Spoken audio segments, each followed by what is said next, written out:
বগুড়ায় পুকুর থেকে গলাকাটা নবজাতকের মরদেহ উদ্ধার করেছে পুলিশ। এ ঘটনায় মা ও তার বর্তমান স্বামীকে আটক করা হয়েছে।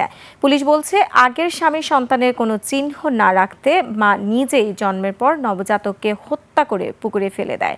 ঘটনাটি ঘটেছে বগুড়া সদরের শেখেরকোলা ইউনিয়নের তেলিহারা গ্রামে। বগুড়া প্রতিনিধি আবুল কালাম আজাদের তথ্য ছবিতে ডেস্ক রিপোর্ট। পুকুরের পানিতে ভাসছিল নবজাতকের নিথর দেহ, গলায় কাটা চিহ্ন। সকাল হতেই এলাকায় ছড়িয়ে পড়ে চাঞ্চল্য।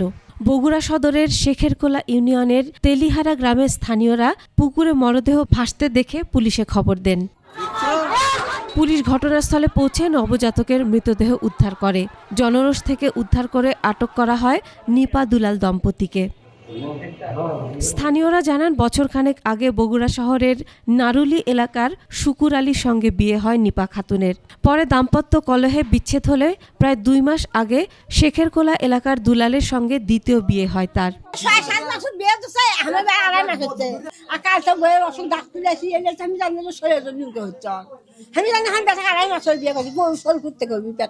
শুক্রবার রাতে নিপা একটি সন্তান জন্ম দেন।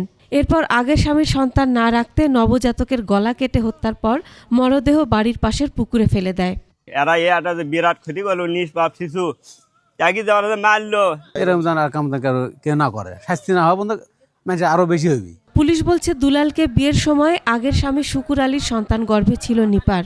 সেই সন্তান বর্তমান স্বামী দুলাল মেনে নেবেন না, এমন আশঙ্কা থেকেই নবজাতক ছেলেকে ব্লেড দিয়ে গলা কেটে হত্যার কথা পুলিশের কাছে স্বীকার করেছে নিপা। সে প্রাথমিক জিজ্ঞাসাবাদে আমার কাছে ঘটনার সত্যতা স্বীকার করেছে।